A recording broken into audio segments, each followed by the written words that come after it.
نحمدہ ونصلی علی رسولہ الکریم اما بعد فاعوذ باللہ من الشیطان الرجیم بسم اللہ الرحمن الرحیم اولم یر الذین کفروا ان السماوات والارض کانتا رتقا ففتقناہما صدق اللہ مولانا العظیم۔ ناظرین گرامی، قرآن اور سائنس یا قرآن نے کائنات کے سربستہ راز کیسے کیسے بیان کیے، ہمارا اصل موضوع تو یہ ہے، اور اس سلسلے میں آج ہمارا 5واں شارٹ لیکچر ہے۔ آج ہم جائزہ لیں گے کہ قرآن کریم تخلیق کائنات کیسے ہوئی، اس کے بارے میں کیا کہتا ہے۔ انگریزی میں بچوں کو سمجھانے کے لیے کہہ سکتا ہوں کہ how the universe was created, اور یونیورس کی کریشن کے بارے میں، تخلیق کائنات کے بارے میں، ابتدائے آفرینش کے بارے میں آج ہم اس کا جائزہ لیں گے، جس کو ماہرین کہتے ہیں قرآن کریم اور نظریہ انفجار عظیم۔ انگریزی میں عام طور پر اس کو یوں لکھا جاتا ہے دا ہولی قرآن اینڈ بگ بینگ تھیوری۔ اس سلسلے میں حیران کن بات یہ ہے کہ میں سورہ انبیاء کی آیت نمبر 30 آپ کی خدمت میں نے اس کا ایک حصہ پیش کرنے کا شرف حاصل کیا۔ میں اس کا ترجمہ کرتا ہوں تو آپ کو اندازہ ہوگا کہ 1450 سال پہلے کائنات کیسے پیدا ہوئی، اس کے بارے میں قرآن نے واضح طور پر بتا دیا تھا۔ ایک ایسی حقیقت بتا دی تھی جہاں سائنسدان آج سے صرف 50 سال پہلے، 60 سال پہلے پہنچ سکے ہیں۔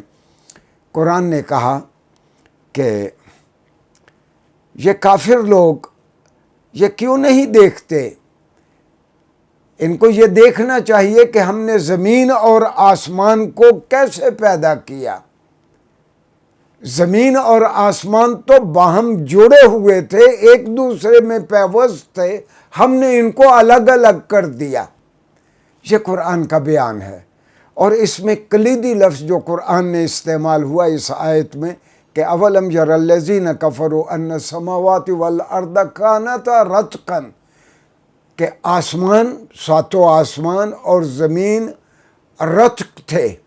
عربی میں رتق دراصل ایک ایسے وجود کو کہتے ہیں جس کو میں کہہ سکتا ہوں انگریزی میں کہ which was one entity، جو ایک ہی وجود ہو اس کو رتق کہتے ہیں عربی میں۔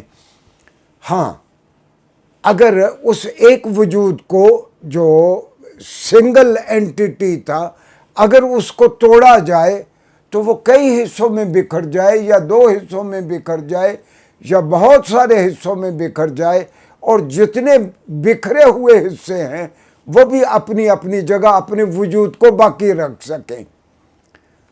اب بگ بینگ کی تھیوری آئی۔ اب سائنسدانوں کو آج سے کوئی 50-60 سال پہلے اندازہ ہوا کہ ایک وقت تھا جب یہ پورا کا پورا جو ہمارا یونیورس ہے وہ ایک ہی باڈی تھا، وہ ایک ہی اینٹیٹی اور ایک ہی وجود تھا، جس کے بارے میں قرآن نے کہا کہ زمین اور آسمان باہم ایک وجود کی طرح جڑے ہوئے تھے، ہم نے ان کو الگ الگ کر دیا۔ ناظرین گرامی، یہ رتق کا لفظ دراصل کلیدی لفظ ہے۔ اس کی مزید وضاحت میں یوں کر سکتا ہوں جس سے آپ کو یہ بات بہت اچھی طرح سمجھ آئے گی کہ فقہ اسلامی میں یہ جتنے بھی ہمارے فقہ کے مسالک ہیں کہ حنفی ہے، شافعی ہے، مالکی ہے، حنبلی ہے، جعفری ہے، سارے فقہی مسالک میں اگر کوئی خاتون غیر شادی شدہ ہے اور کنواری ہے تو اس کو عربی میں رتق کہا جاتا ہے، فقہ کی اصطلاح میں اس کو رتق کہا جاتا ہے، یعنی وہ ایک ہی اینٹیٹی تھا، اس کا ہائمن اور وہ فریکچر نہیں ہوا تھا، اس کو عربی میں رتق کہا جاتا تھا۔ تو رتق ایک ایسا وجود ہے جو سنگل اینٹیٹی ہو تو اللہ میاں کہتا ہے کہ زمین اور آسمان سنگل اینٹی تھے، ہم نے ان کو الگ الگ کر دیا۔ اب بہت ساری مادی شہادتیں اور واقعاتی شہادتیں اب ہمارے سامنے آ گئی ہیں کہ واقعتاً یعنی لوگوں کو سمجھ آنا شروع ہو گیا کہ یہ قرآن کریم کا یہ بیان تھا۔ آج ہمیں بہت اچھی طرح سمجھ آنے لگا ہے، اور اس کے ساتھ ہی قرآن کا یہ بیان بھی آج ہمیں سمجھ آ رہا ہے، جس کا ہم آئندہ بھی جائزہ لیں گے کہ قرآن کریم نے کہا وَالسَّمَاءَ بَنَيْنَاهَا بِأَيْدٍ وَإِنَّا لَمُوسِعُونَ۔ یہ جو آسمان ہے، اللہ کہتا ہے ان آسمانوں کو میں نے اپنی طاقت سے بنایا ہے، وَإِنَّا لَمُوسِعُونَ، اور یقیناً ہم ان کو پھیلاتے جائیں گے، and certainly we are going to expand the skies۔ وہ بھی اسی کے ساتھ وابستہ ہے۔ یہ آیت بھی آج ہمیں بہتر طور پر سمجھ آنے لگی ہے۔